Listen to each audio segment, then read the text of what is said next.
Hi everyone, my name is Simon Mishevich from Optimised Accountants, and in this video we're going to be talking about UK pensions and the state pensions that you get from the UK government when you retire.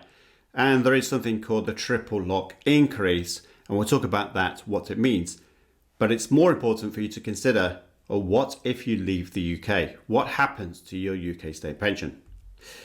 If you want to have any help with calculating tax between the UK and US, feel free to use that QR code. The link is in the description box as well to help you save taxes by understanding how much you need to pay in the first instance. So pension and UK state pension, how it increases. Well, you may have been aware of the triple lock. If you've not, don't worry, we're going to describe that now. So what it does, it looks at the average salary across the UK and then decides what it needs to do. Has wages increased? Therefore, does that reflect on the requirement to increase pensions as well? The CPI, so the cost of living basically, and how much CPI is increased over the period of time. Does pensions move align with that? And finally, you've got 2.5%.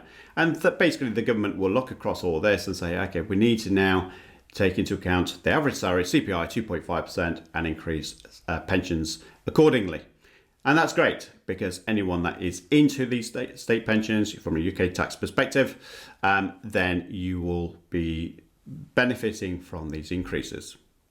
Make sure if you are going abroad from the United Kingdom to any other country, especially the US, then get some international tax advice from me using that QR code. Okay, what you need to know about pension increases. Well, the first thing is yes to EEA countries.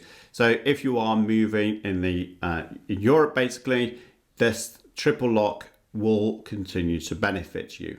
So that's really beneficial. If you're moving to someone like Spain and you're in the state pension, UK state pension, then you will benefit from this triple lock, which is great news, right?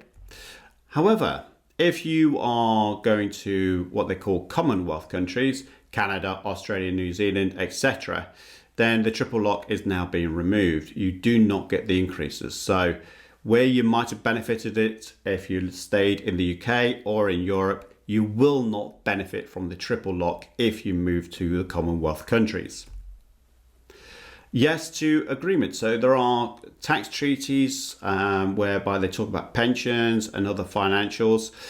And in those agreements, they may say, well, okay, we'll allow the triple lock in those countries. The US being a classic example of that. So move from the UK to the US, you benefit from the triple lock increases on an annual basis.